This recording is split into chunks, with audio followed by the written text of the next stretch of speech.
Good morning, everyone. Here we start chapter 2 of history of class 7th, that is the regional kingdom.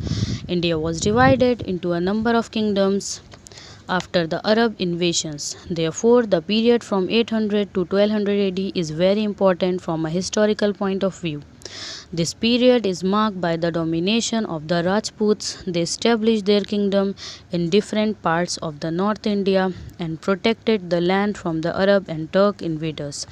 In the north, the Rajput, the Pratiharas, the Ghaznavids, and the Ghurids, the Gurjars, the Palas, etc., were trying to establish their supremacy.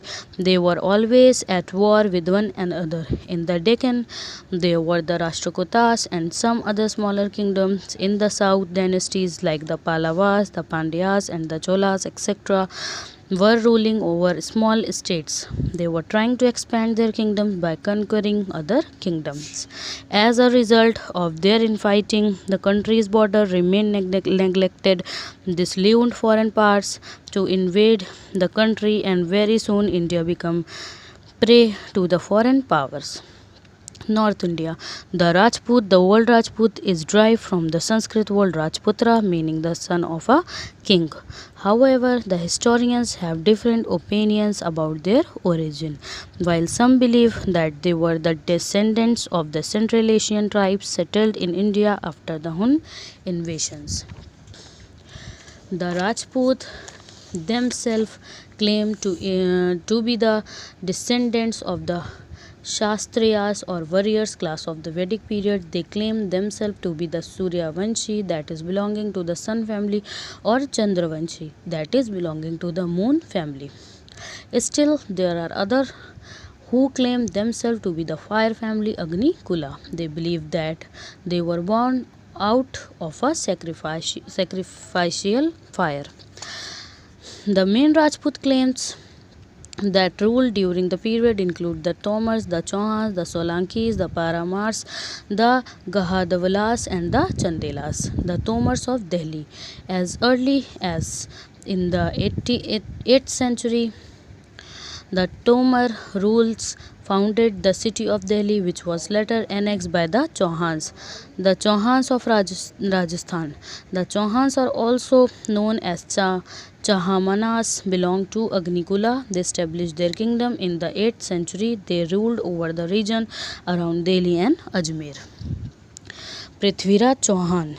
Prithviraj Chauhan was the greatest ruler of this dynasty. Chandrabardai was his court poet. Prithviraj defeated Muhammad Ghori in the first battle of Tarain in 1191. The heroic deeds of Prithviraj Chauhan are described by Chandrabardai in his famous book Prithviraj Raso. But in 1192, Muhammad Ghori again attacked Delhi. This time also Prithviraj faced him in Tarain, but in the second battle of Tarain, Muhammad Ghori defeated and killed him. It was the beginning of foreign rule in India. The Solankis of Gujarat.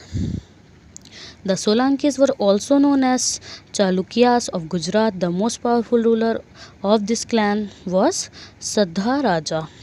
The Solankis were ruler built the Dilwara temple of Mount Abu and the Sun temple of Modhera. The Paramaras of Malwa. The most powerful ruler of the Paramaras was Bhoja Paramara. The Dhar was his capital. The Paramaras built the Nilkanteshwara temple of Udaipur. Muhammad Ghaznavi. Muhammad Ghaznavi was one of the most powerful and outstanding Turkish ruler. The Turkish belonged to Central Asia. He was an ambitious person and wanted to establish a powerful empire in Central Asia. He had heard of the immense wealth of the Indian temples. He decided to invade India and loot the wealth of the temples. The Ghurids. Muhammad Ghori is believed to be the founder of Muslim rule in India. His real name was Miauzuddin Muhammad. He was the ruler of a small kingdom in Afghanistan. He was the most powerful ruler of Ghor dynasty. Unlike Mahmud Ghaznavi, he was interested to set up his rule in India. Mahmud Ghaznavi defeated the ruler of Ghor and had made him in his vassal. However, the Ghaznavids became weak after the death of Mahmud. Muhammad Ghori took advantages of the situation and made Ghor independent once again. He also annexed all Ghaznavid territories in his kingdom. Thank you.